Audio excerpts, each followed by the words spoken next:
Hey, good afternoon, everyone. Welcome. It's a pleasure to have you here in another live lead live. We are live on our web channel and digital channels and the media channels. If you registered, you can follow on what will the debate will be. So if you didn't, please follow the link on your emails. Unfortunately, we won't have your ministry, our minister of economics, Paulo Guedes. Unfortunately, he couldn't come. We apologize for that.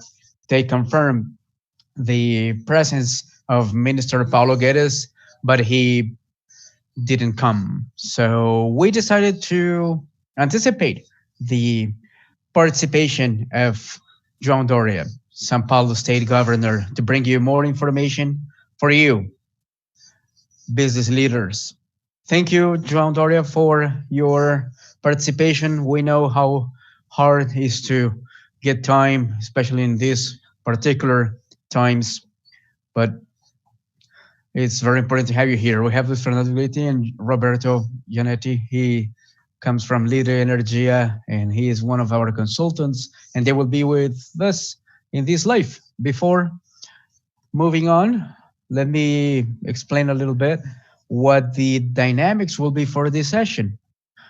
We will have a short introduction, 5 minutes from Governor John Doria talking about the new measures in the state, and then we'll start the debate. If you're watching our session here, please send us your messages, your questions. Let us know your name and your company, and we will ask the question to João Doria. So we will have time enough for questions. Don't miss the opportunity. Let me give the floor then to Luis Fernando Forlan, then Ianeri, and then João Doria. Forlan, please, the floor is yours. Hi there, Governor. How are you? It's a pleasure to have you here in LIDI. As you know, LIDI is one of our it's a great organization with more than 1,000 associates in the country and abroad. I think it's good to remember, as you said, when you wanted to follow the politics, the career, you said, I'm a manager. I'm good at managing.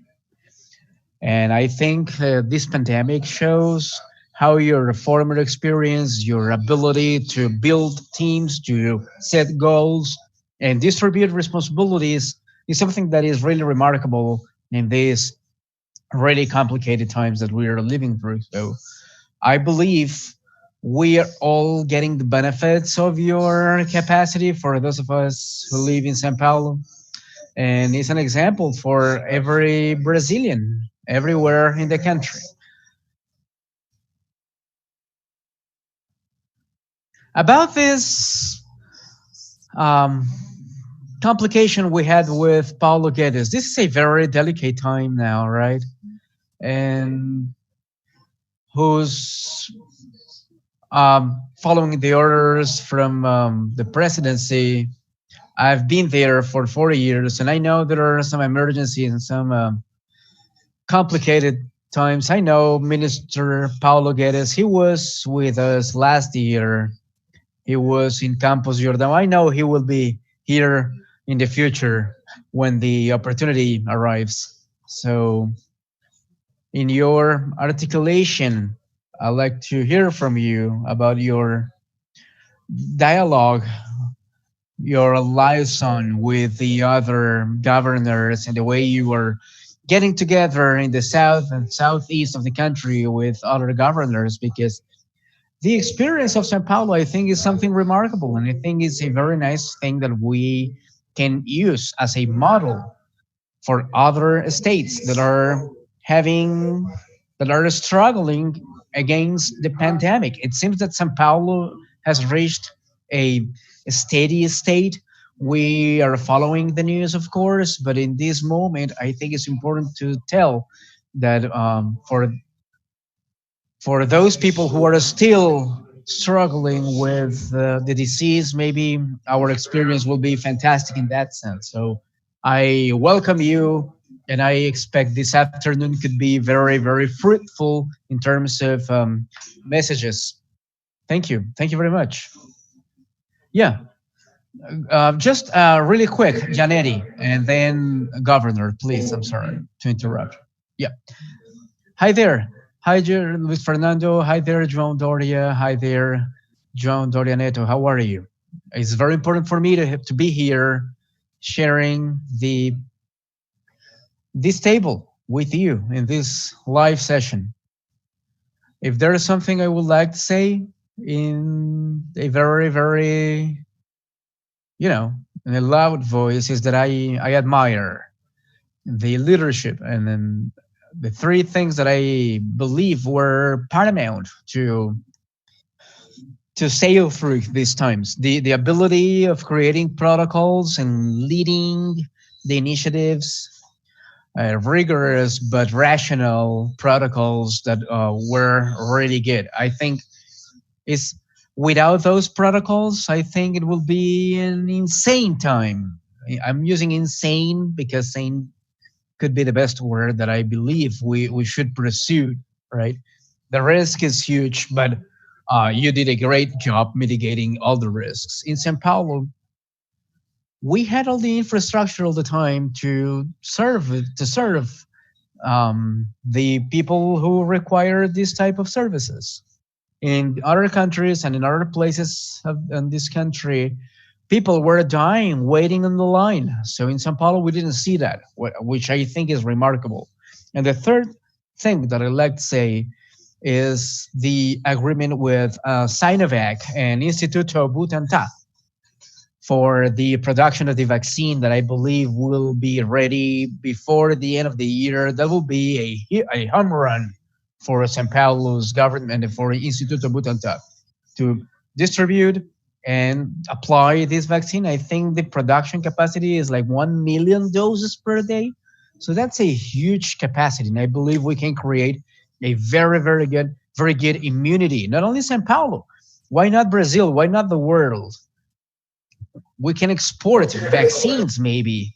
So three major topics, and hail you because it takes determination and courage, things that you have a lot. Thank you, Janetti. Please, Governor, the floor is yours. Thank you for the opportunity. Thank you. Fantastic opportunity. Thank you for this warm introduction. Forlan, you have a great, fantastic history, a wonderful background in your business life. And Roberto Janetti, one of the best economists that we have had in Brazil. He comes from a family of important economists. Your brother Eduardo, you and Marcos, they were taking the office of the Secretariat of Economics here in São Paulo. It's someone who will miss a lot. I think the topics that Roberto just mentioned, I think, are good to use as a base for my introduction. I think Sao Paulo is a model because we follow the basic rules. Which rules are those? Follow the science. Do not succumb to the pressures of the market and politics. I think when you're in a pandemic state or when you're in an epidemic situation, the best thing you can do is to follow the science. And you will remember we had the first case in February. It was in Sao Paulo, here in Brazil. The first case was a businessman that was in Milan, Italy. And the same day, after we had the positive test coming to our knowledge, 3:45 in the morning, 3 p.m. in that day, same day, we had the committee being launched in Sao Paulo for the coronavirus. So We put together a comedy real quick, and we were really fast when we called doctors and scientists, and we decided what to do.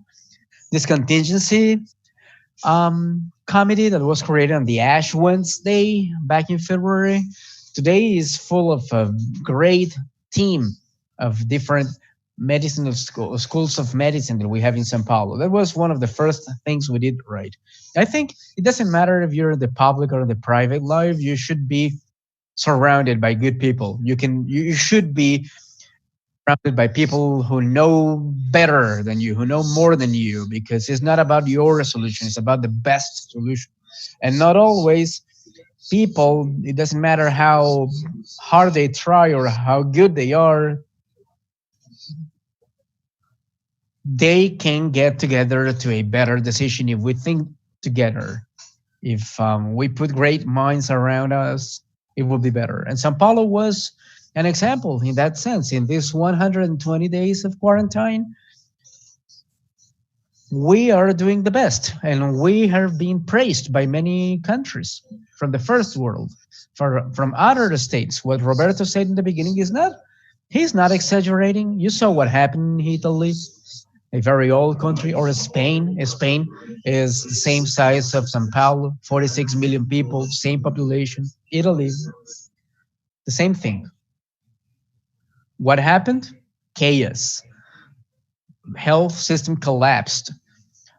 Doctors were deciding who was about to live or who will die because there were a lack of an assistance. And we had many wrongdoing, right? Wrong things. Like Milan Mayer. He's a good guy, and I know him, and I know how good he is.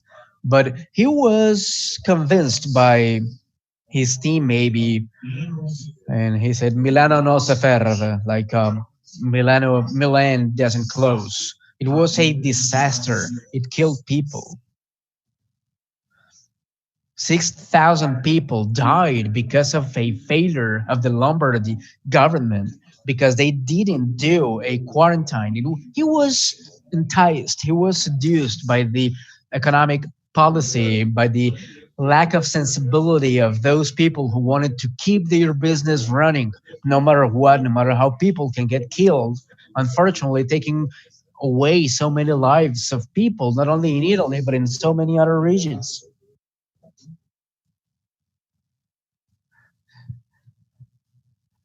We we're sorry to say that we are in a country where the president of the country decided to go for a different way, to decided to, he doesn't care about people, and he said that it's not a pandemic, it's just a stupid flu, like a little flu. So he has coronavirus now, he was infected, and he's inviting people to avoid using face masks or tissue masks and avoid contamination. And he's also recording a tape, a live session, taking a drug like hydroxychloroquine, when we know from different studies around the world that is not a good drug, and that it can even be worse because of the heart failures it may cause, especially for people who are older than 60, and he's 67, so he's putting in risk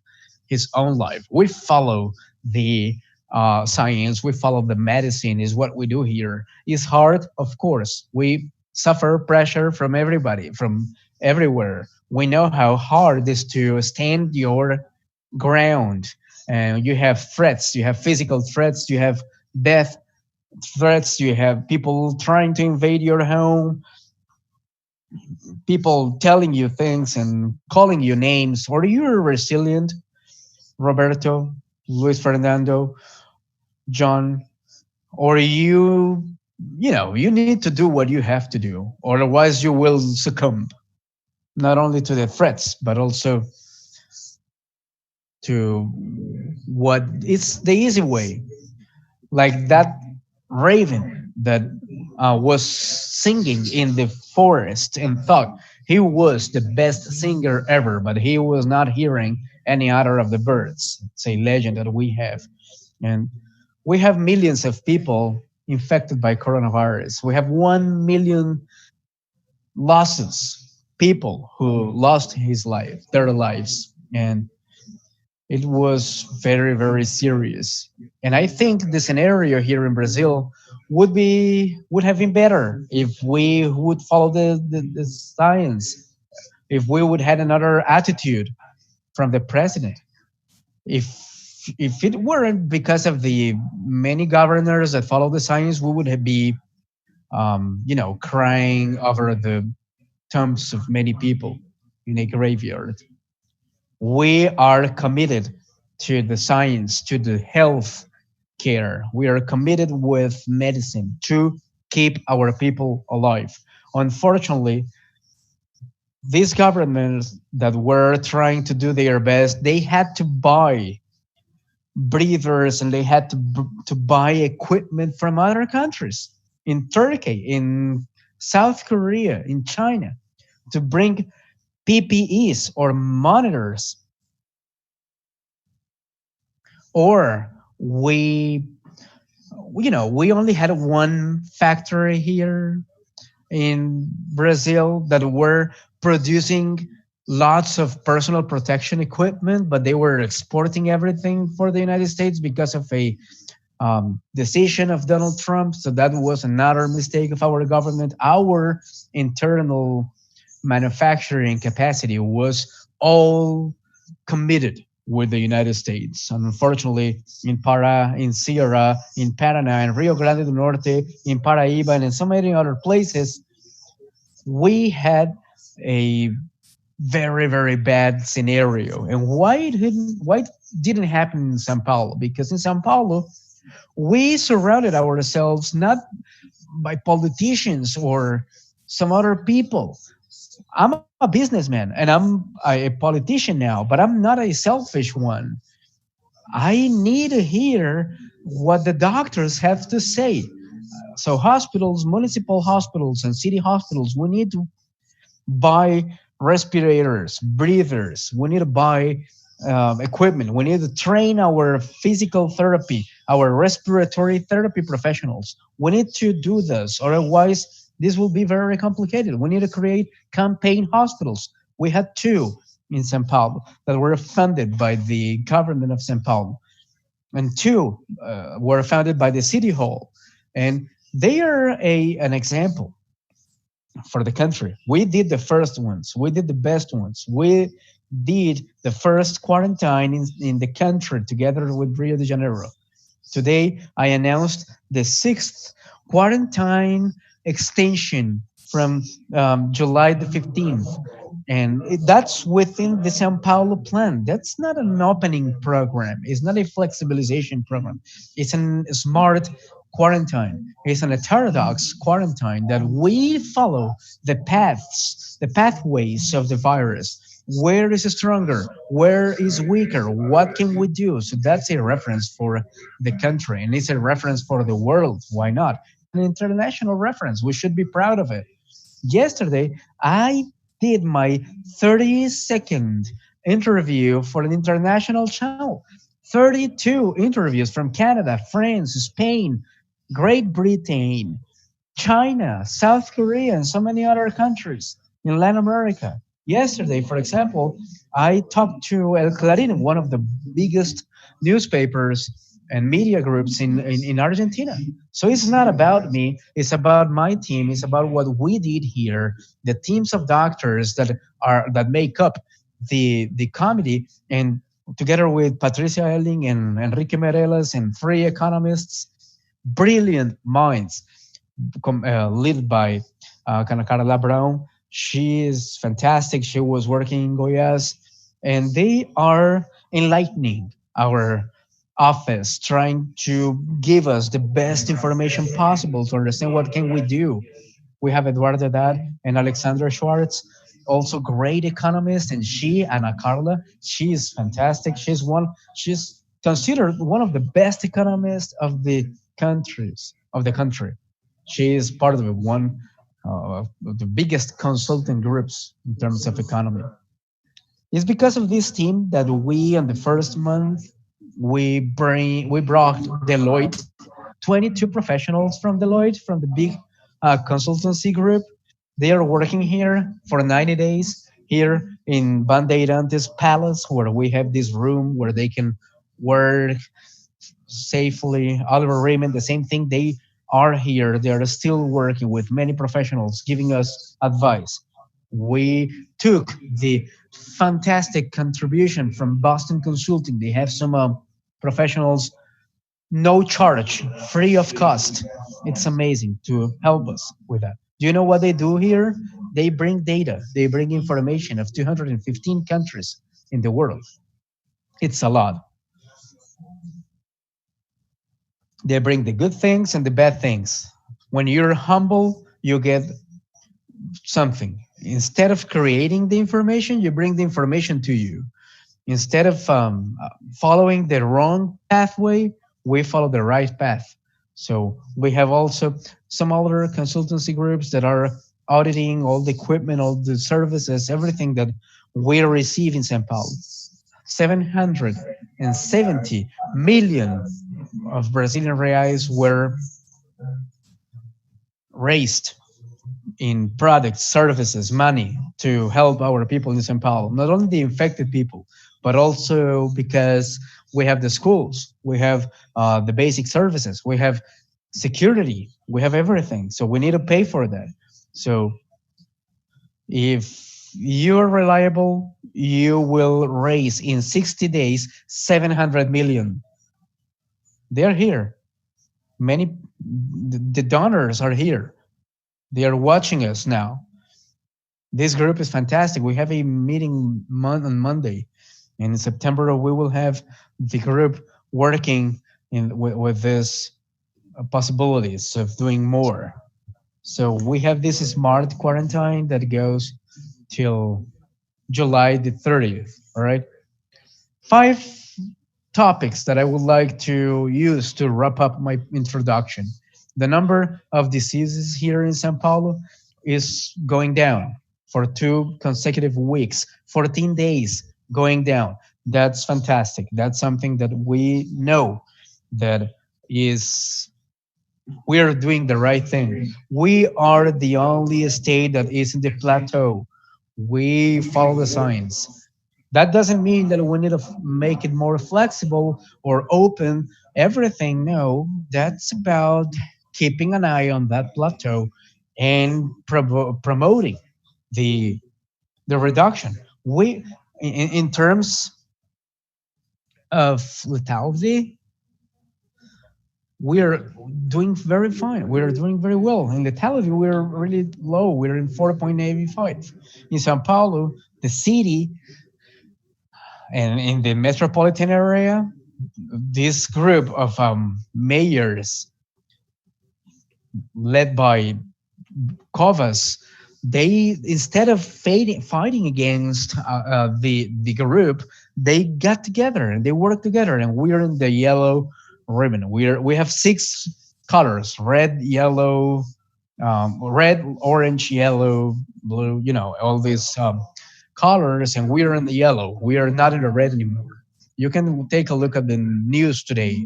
You will see the full um, coverage there, talking about our quarantine and talking about the areas in the countryside that were on red and now they are in orange, and those areas that were in orange now are in yellow. Is the third quarantine in Sao Paulo, and is the first one where we have no regressions. We have not setbacks. We are moving forward. We're taking this down, and we have a very good news this week. Is a research with 9,000 volunteers for the vaccine. A vaccine that is CoronaVac is the name of it, and is produced by Butantan Institute and Sinovac, a private lab in China. We have now 9,000 volunteers that will be treated with this vaccine. Okay, coronavirus. That was the worst news we had this year, and a vaccine Could be the Oxford vaccine, could be Fiocruz vaccine in Rio de Janeiro, could be maybe the production of this British vaccine that they will produce it in London and in Brazil.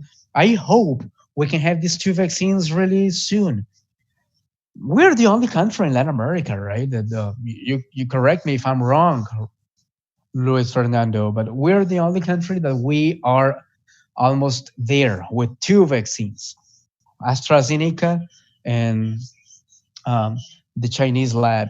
This is the definite solution, the ultimate solution for the economy.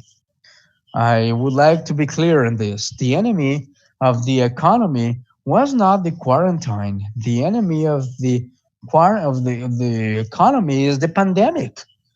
It's a disease that infected millions of people, that killed millions of people in the world, in the planet.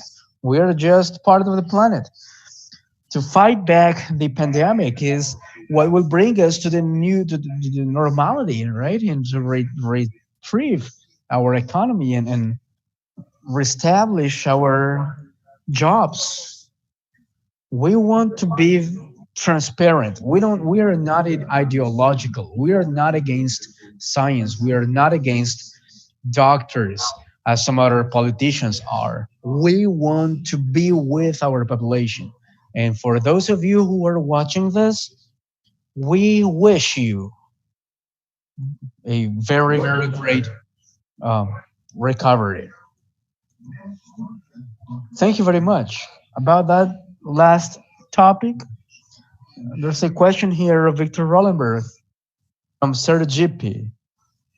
And he says, he's touching on that topic that you said, Governor. What are the measures that you think could be offered for the Sao Paulo companies and businesses?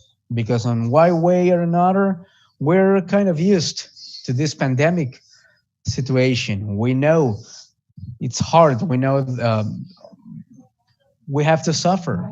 But you know, companies they generate jobs and they should be open. We cannot shut their doors. What kind of good examples São Paulo could offer, maybe to inspire other countries and other authorities, maybe in Sergipe, where our participant he is part of the government and they are anxious about what they can do. Examples. What kind of examples you may think of? Let me add on to that question because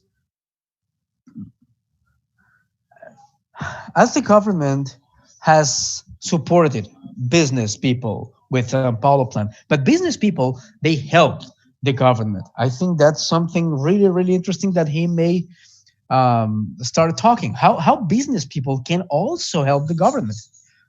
Great, that's fantastic. Yeah, thank you for the question from Victor in Sergipe. The first lesson: instead of crying, instead of complaining, you need to work.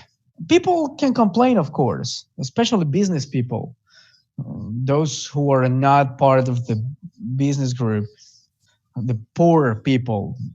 They should complain. They are entitled to that right. We need to hear their complaints. All right, that's something that we need to say.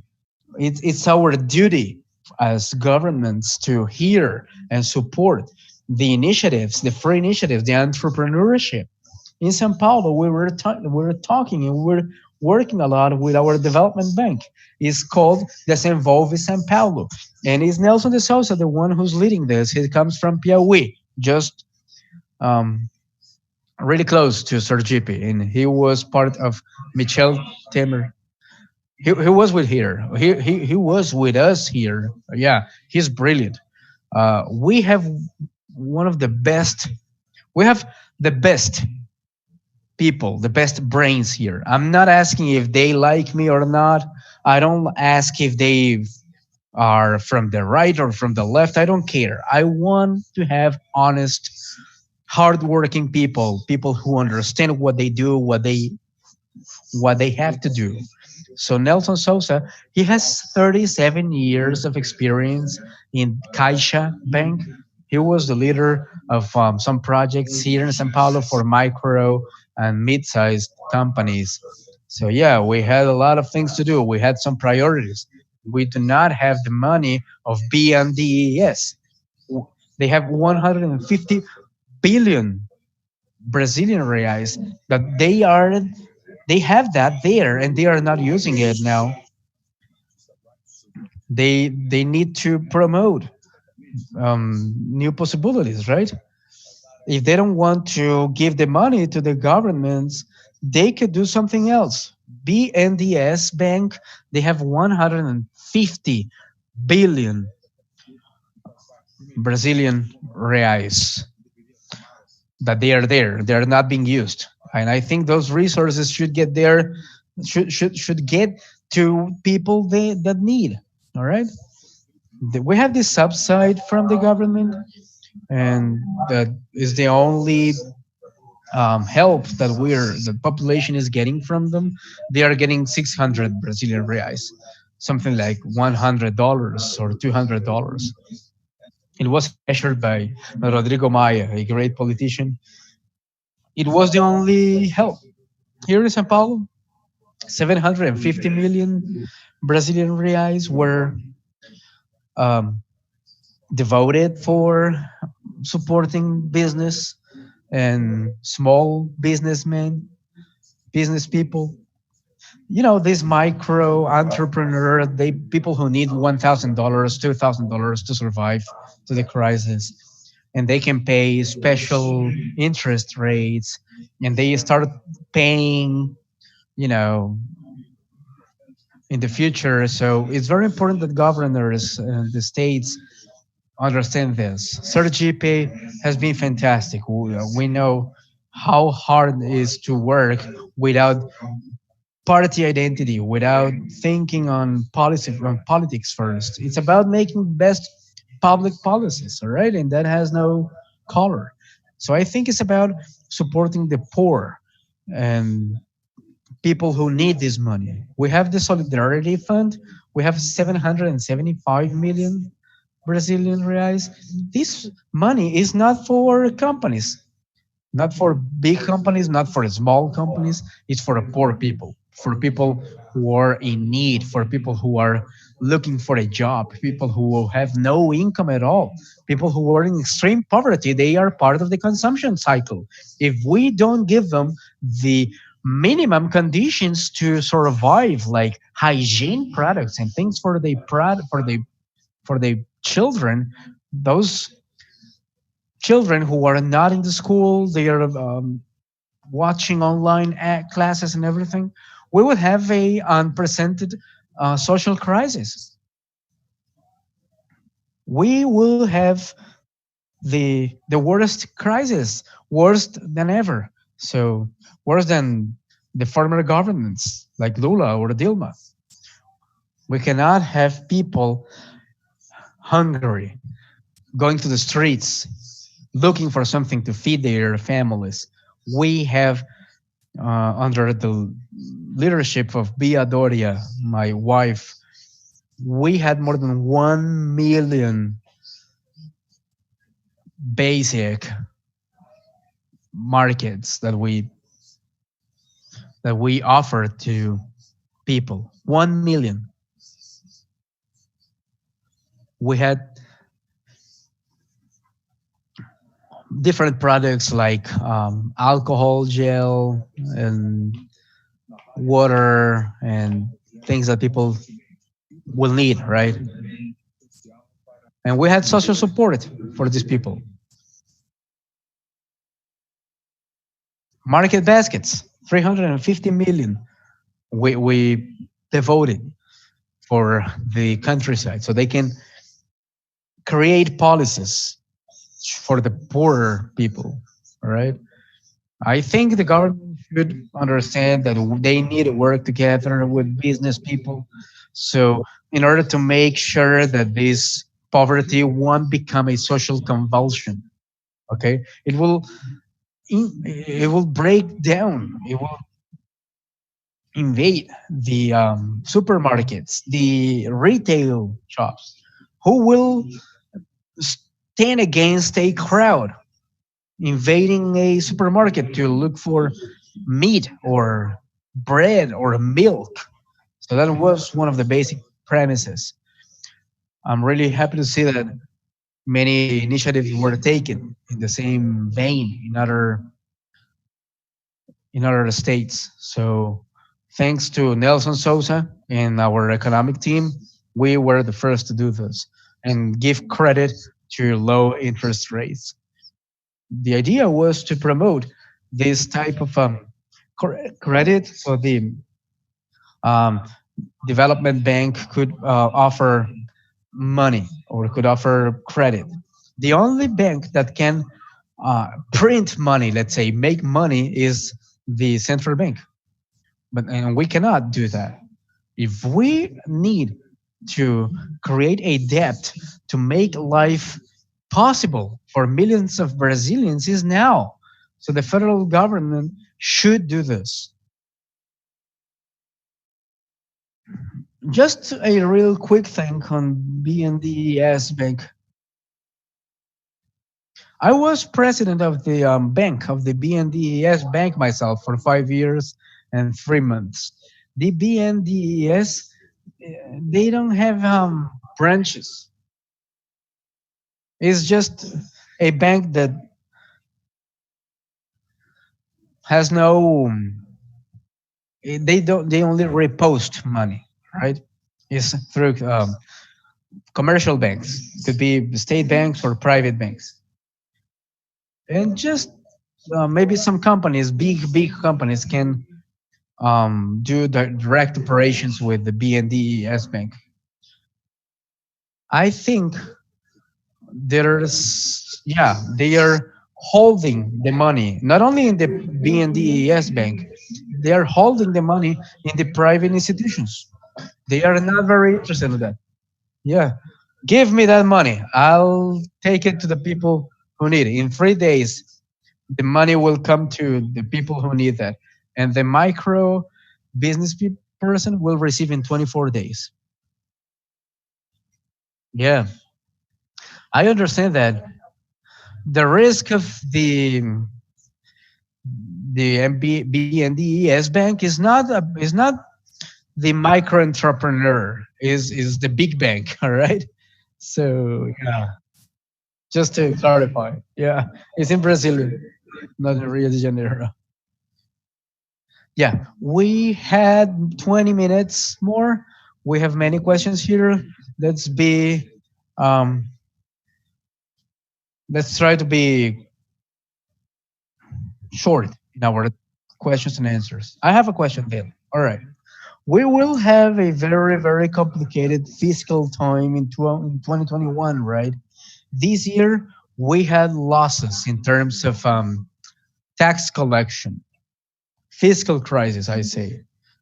We had like 25% less tax collection than last year. I believe the government should take some anti-cyclic measures to stimulate the economy. I believe this is in your program, and it's about concessions and PPPs and r- many works that maybe were stopped, like a Rodo, like the sixth line of the subway, and what we call here the vial ring, the Rodoanel, as we call it.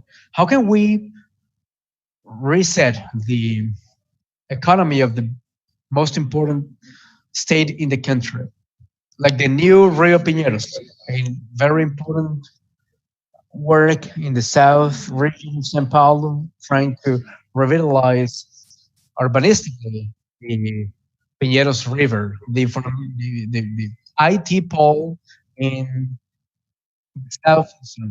These um, projects, they were, of course, they were placed on hold because of the pandemic. But what about now? Wonderful. Yeah, they are.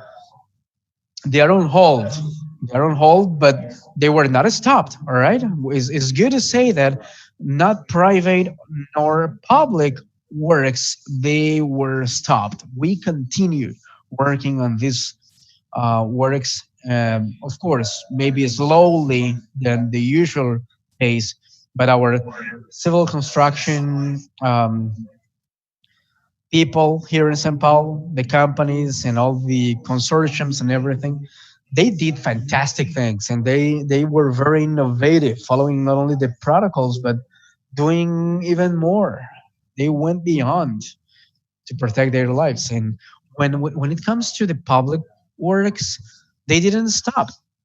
Actually, I have to say that in January we had a bid session. It was the biggest bid, which is Pipa Highway from Piracicaba, 15 billion reais, a highway 13,000 kilometers long and will employ many people. And the main investor is the Singapore um, sovereign fund.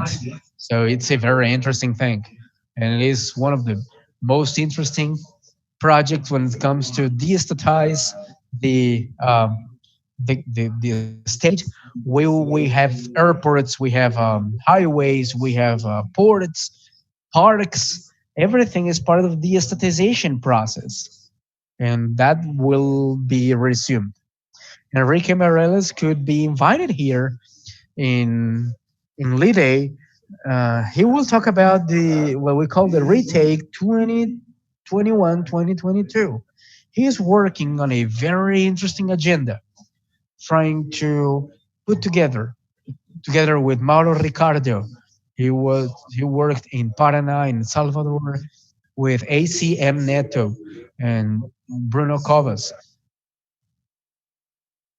and they will be together taking care of the budget, so Meireles could um, work on retaking the economy. They were here, yeah, but maybe in October it will be nice to invite Minister Meireles and Patricia Allen for a new presentation, because yeah, we started a road show, a virtual road show with big investors in in different countries with banks and everything. And in January, we went to the World Economic Forum in Davos, and it's a very interesting thing. In Davos, we will be there next year with Enrique Morales. I'll present the project myself, and we will have 10 presentations in China, Japan, Germany, France, Italy, Spain, United States, for big investors, international investors. And we will use our offices in Shanghai and Dubai. They are not stopped. They are working. China, we had to slow down the pandemic peak, but following the legislation of Shanghai, and it's good to say it was because this office of Shanghai that we opened in August last year, a pioneering job from Sao Paulo with the support of business class in Sao Paulo.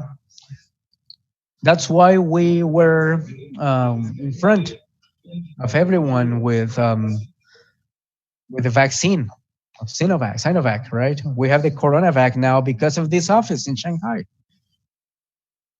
Why this worked? Because we were brave enough, we were bold enough to take Sao Paulo to China. We are not fighting Chinese. We do not joke about Chinese. Do not mock our friends in China. As the same thing, we respect everyone, Americans, Chinese, Koreans, Argentinians. We have Roberto, we have Luis Fernando Forlan. He said a very knowledgeable person about what a country needs to do in order to progress.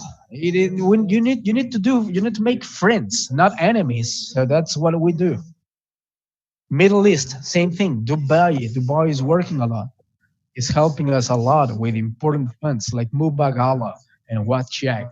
Two of the biggest five sovereign funds in the world, helping us with the decentralization process in the government that will be resumed as soon as we can in 21 with Enrique Morales. What about line 6 of the subway? You know that, Roberto. We have Acciona, the Spanish fund. They are helping us with this. And this year will be the biggest public work being executed in Sao Paulo. In 60 days, the works will be resumed. It's the biggest work in the country when it comes to investment and employment generation. 90,000 people will be involved with building this. The same thing with Piñeros River, with investments from Sabesp, the biggest sanitation company in Latin America, the fourth in the world, with private investors trying to contaminate the Piñeros River. We are here, and we're aware. We know what we have to do. We have a very nice team, and we have elections, right? I have two questions about it. So will go you will travel on the election time? No, no, no, no, no. November In November we will have a meeting, but it will be an online meeting. I won't leave in November. In January, on the 20th, I leave to Davos to be part of the World Economic Forum. Yeah, that's a different thing. We will be there for the USEX 21-22 investor program. That's fantastic. China, Japan, Germany, Italy, Spain. We will do many things. In Munich, we will have the Invest Sao Paulo office. Roberto Gianetti. He wrote a very nice book of a traveler, like in the last century. I know it's a nice book. I know that book. I love it. Just one question, two questions, really fast. Mayors, they are they're putting pressure to, to axle things a little bit, maybe aiming at the elections. How can you deal with this pressure? And the other question is from a very, very old member, Ronnie Giordano from Multiplano. He's asking, with this plateau phase, can we believe that economic activities can maybe be flexibilized? Can maybe be more flexible by the end of the month? Okay, okay. Let's take one at a time. Multi-planet. I like that. They work with Paris, one of the best entrepreneurs of this country, the founder and the president of Multiplanar. I know how excited you are about the full execution, the full return of activities. We need to be safe. We need to be bold in this sense. We need to be really careful. Otherwise, we will regret. We need to do things slow. That was Ernesto Geisel. That was Geisel who said that, the former president of Brazil. It will be slow and safe. Yeah, not that slow. I appreciate the memory of Ernesto Geisel, but I prefer not. I'm not very. I'm not. I don't like people who support the um, dictatorship and the military dictatorship. I don't like that. I'm not criticizing your statement, but that's something that I don't want to relate myself to people defending the military dictatorship. I prefer democracy. And what about the pressure? No pressure. For those mayors who were trying to push a little bit, they understood that pressure is something that doesn't work. It doesn't work. With me, at least, it doesn't work. I don't respond to pressure. I like dialogue. I like comprehension. Pressure, I don't want to talk. I put some distance. If you come to me and you want to talk, I'm here. So we have Marcos Mioli. He's a fantastic, a young entrepreneur. They know how to talk to these mayors. We have 16 mayors in Sao Paulo. Why 16? Because we have 16 administrative regions in Sao Paulo, and they represent the other mayors, and we are talking all the time. 95% of the mayors in Sao Paulo, we have 645 cities in Sao Paulo, and 98% of them, they respect the the plan, and they are fine. They feel safe. I said to them back in the days that the quarantine will be harder in the countryside. 2 months ago, some cities they had no infected people. Now they are struggling with that. Some people they thought I know more than the medicine. I know more than science, and I have my crystal ball, and the infection won't come here. That's impossible to say. And the and they had the people dying, and we, with our health services, we help them to avoid very deleterious activities that could maybe be worst for everyone. So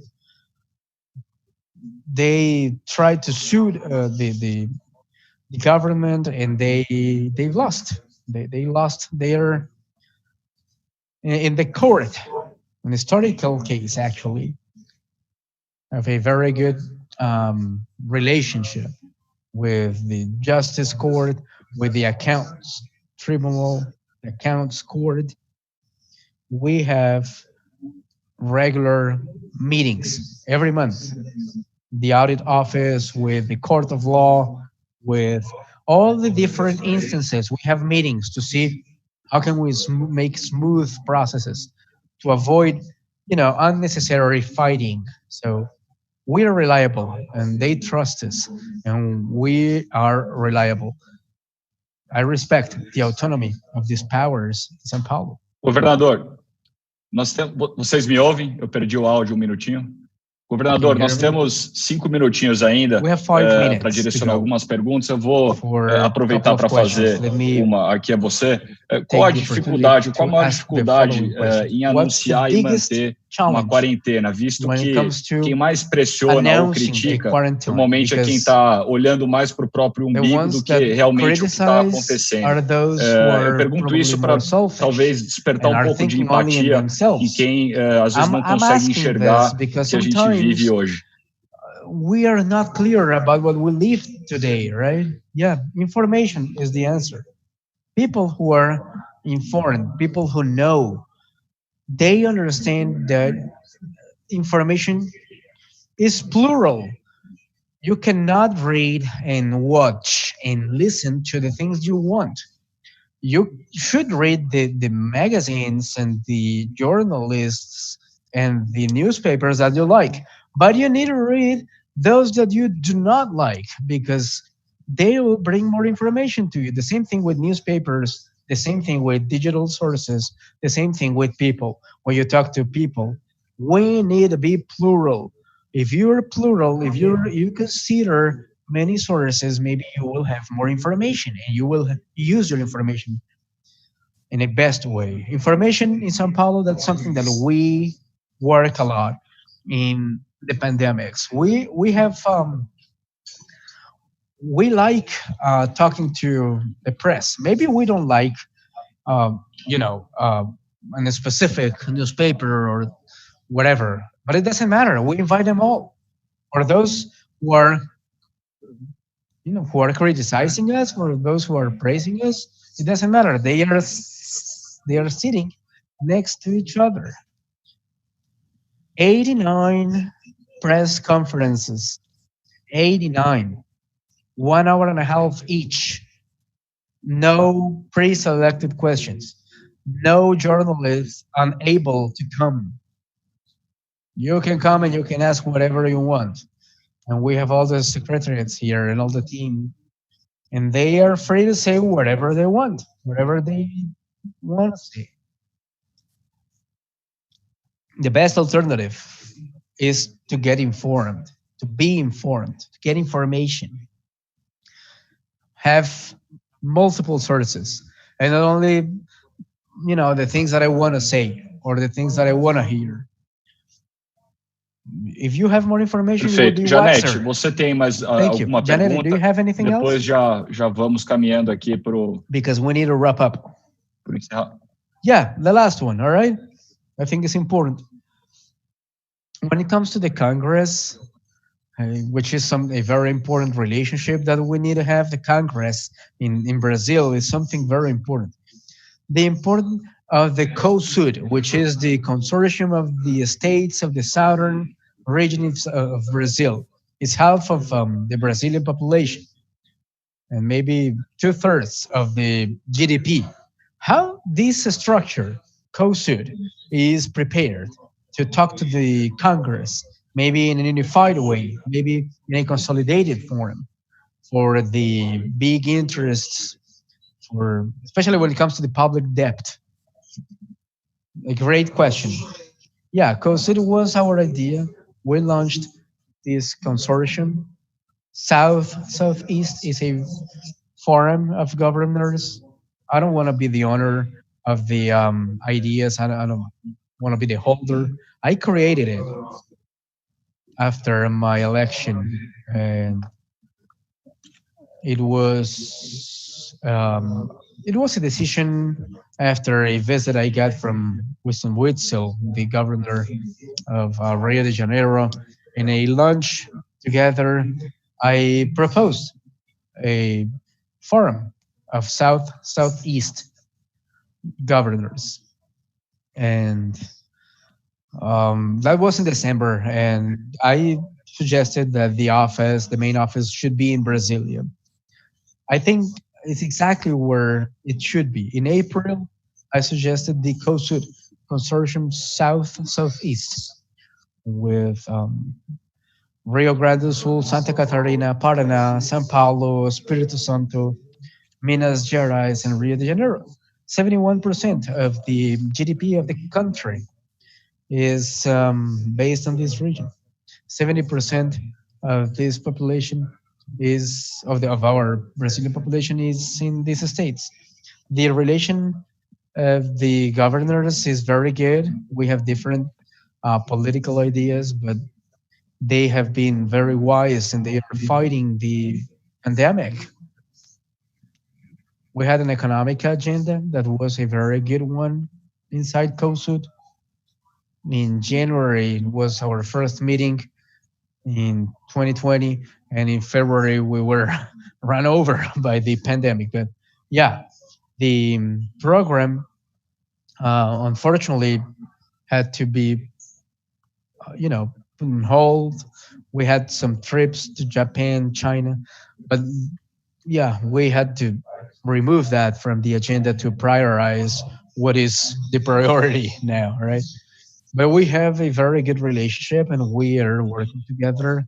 And after the pandemic worst days, maybe in October, we will have more oxygen, let's say, to resume our activities and meet again personally. We had some online talks and it was good, but COSUD, we share manufacturing, we share agribusiness, we share ports, subways, airports.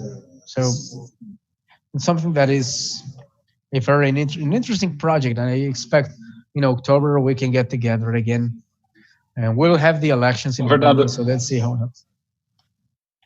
We have two very important things here in this Congress relation, which is the tax reform and the public debt, the structuring of public debt. And I think you have a major role to play, right? You have 200 politicians in the Congress. Yes, you're right.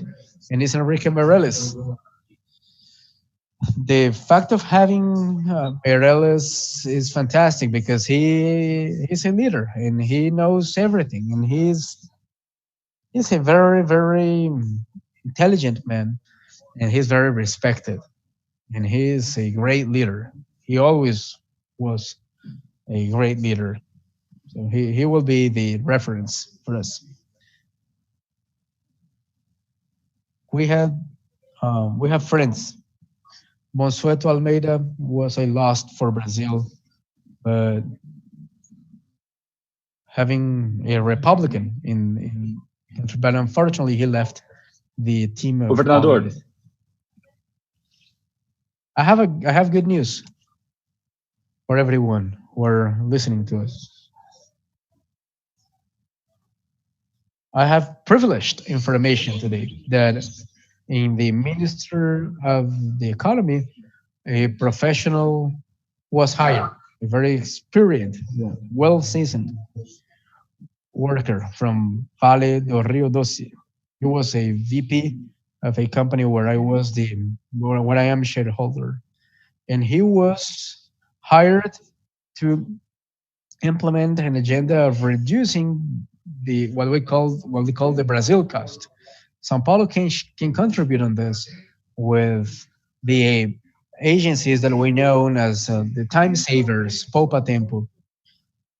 Can you imagine if is so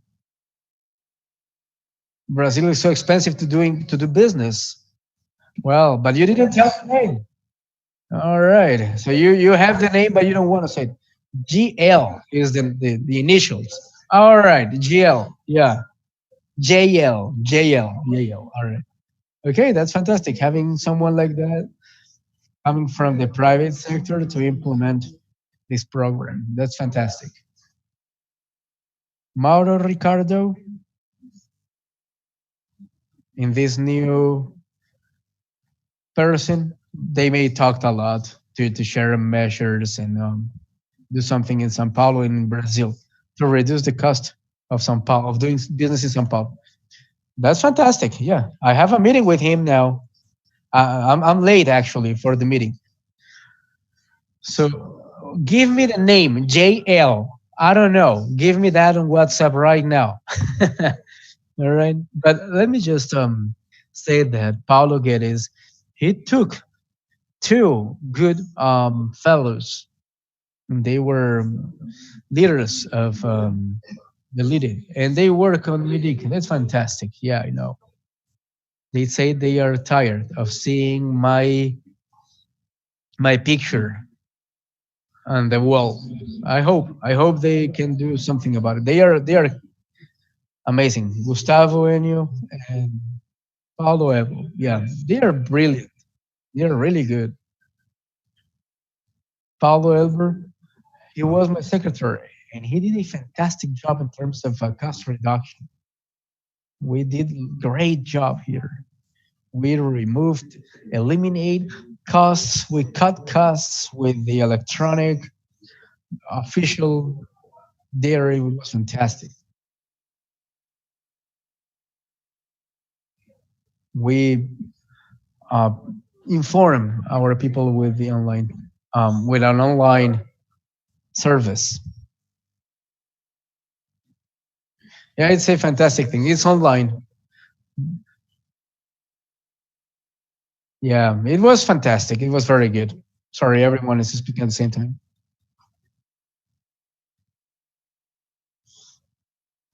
And you have Caio Megali, right? He is also in the government. Yeah. Yeah, that's it. It's a good team. The problem is not Paulo Guedes. The problem is not Paulo Guedes. The problem is not his team. All right. Governor, I'm sorry to interrupt. I'm sorry to interrupt. I'm sorry to interrupt. Johnny, I'm sorry. This is a revenge. He got many people from the federal government, and now they are taking back. No, no, no. It was from the other government. I had a lunch with Michel Temer, the former president of Brazil, and he said that six ex-ministers, six former ministers from him are with you, not That's wrong. It's 7. Okay. Yeah. 7. Yeah, 7 people. 7 very good ministers. Yeah. It was a very good period. But I mean, it was very competent people who were in front of the best operations of Michel Stemmer government. 7. We have 20 secretaries, and 7 of them were part of the Michel Stemmer government. I feel proud of having these people, honest people, transparent people, brilliant minds. They know what I have to do, and they defend the good practices in policy, in politics, decency. They defend transparency. That's why our government is doing so well.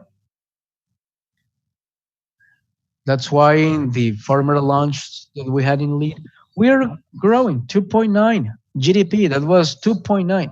Brazil was growing 0.9, and we were growing 2.9. 341,000 employments were created. We create jobs here. Is what we will do in 2021, 2022 for São Paulo and for Brazil. Thank you, Governor. LIDE wants to keep the time. We are 7 minutes late, so last question maybe. It's a request. I need to do this. I need to do this. Ferdinand, please. Yeah. LIDE is not as before, that they cut you. Now we have new people who are more flexible. They don't cut you right on time. They allow you to talk for 3 or 4 or 5, 10 minutes more. Okay, so to wrap up, most of the questions that we are getting here, many questions, and many of them are asking about when, right? When the economy will open again. So give us a message. These people seeing us, they want to know, they want to understand. What can you say? What's the last message? What people can think when they go home? Thank you, Johnny. Thank you. Well, thank you, everyone. Roberto, Luis Fernando, thank you very much. With your experience, and with Luis Fernando, he's still young, but he has wonderful experience. Roberto Giannetti, thank you very much. You're a young fellow, and it's fantastic for this debate. And Johnny, he's a young fellow, but he is so mature and showing. I'm really touched. Yeah. Let me joke with that. Johnny, I said, you're blossoming, Johnny. He said, I said, and he didn't understand the the meaning of it, but it's blossoming. Yeah. He's growing. That's why I'm doing like this. Yeah. And he's so powerful. He can give you 10, 12 minutes more. Yeah. That's the message. A message of hope, of blossoming. Hope because I think tomorrow will be better. I'm an optimistic. I'm always being like that. When I started working, when I was 14 years old, I never thought I couldn't do it. I'm here because I always believed that it was possible, that it was after working and studying and planning and executing, I can get right here where I wanted to be. You, business people, you should keep your eyes on the future. Try to make your heart lighter. Believe in you, believe in your intelligence, believe in the things that you're able to do. You have been through a very, very complicated times. It doesn't matter if Bolsonaro is good or not, or if he do this or that. We will survive to Bolsonaro. We are greater than Bolsonaro. Brazil is greater than Bolsonaro. We know how to keep our people alive. We have a very good, robust project to resume our activities. All right. It's not about, you know, a wish we have. It's a plan. When Brazil was growing 0.9%, we were growing 2.9%. Out of the 0.9% Brazil grew last year, we contributed with 0.61%. We're not here telling jokes. We are not cursing. We're here to support you. We're here to support people with no corruption. We have action. We have dedication. We have people who are intelligent. We support big companies. We support mid-sized companies, but we especially support small micro entrepreneurs. Right? Digital world is here. That's an invitation I can ask. Maybe I can offer for you. You need to understand that we live now in an online world. That's a legacy of coronavirus. Same thing. The conviviality, right? We need to be more, we need to have compassion. We need to be more human. The pandemic is here to show us that we need to spend more time with the people we love, with the people we miss. We need to be there for our families, for our friends.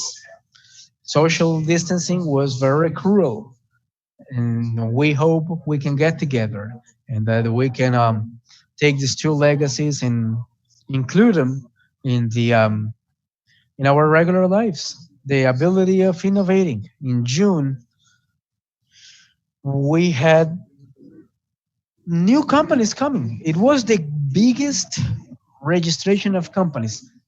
We do our registration here in Sao Paulo of new business.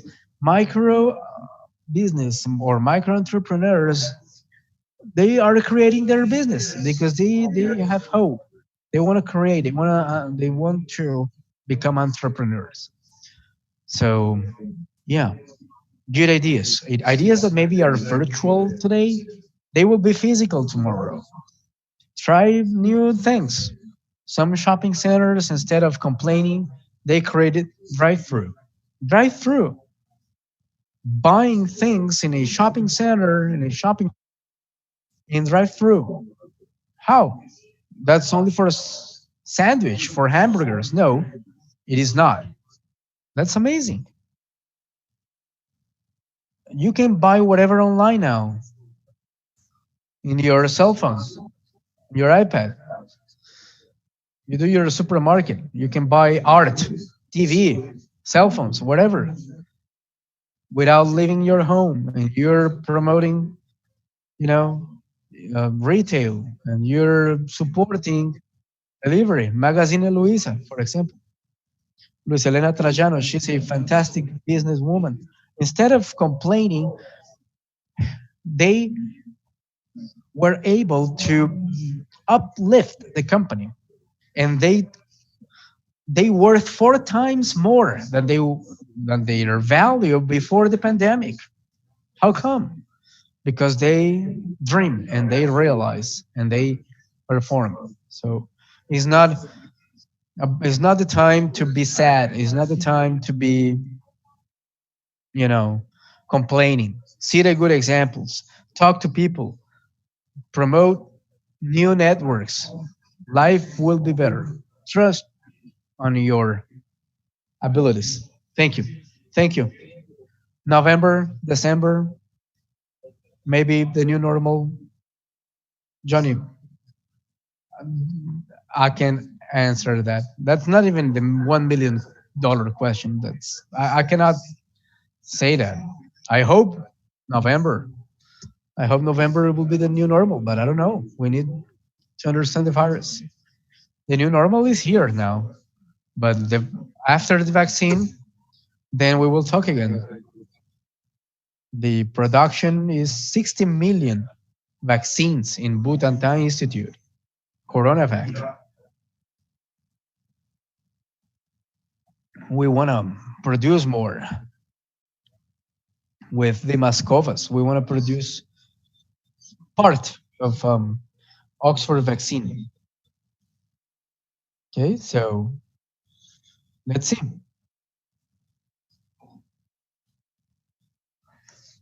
Maybe we need to follow on that.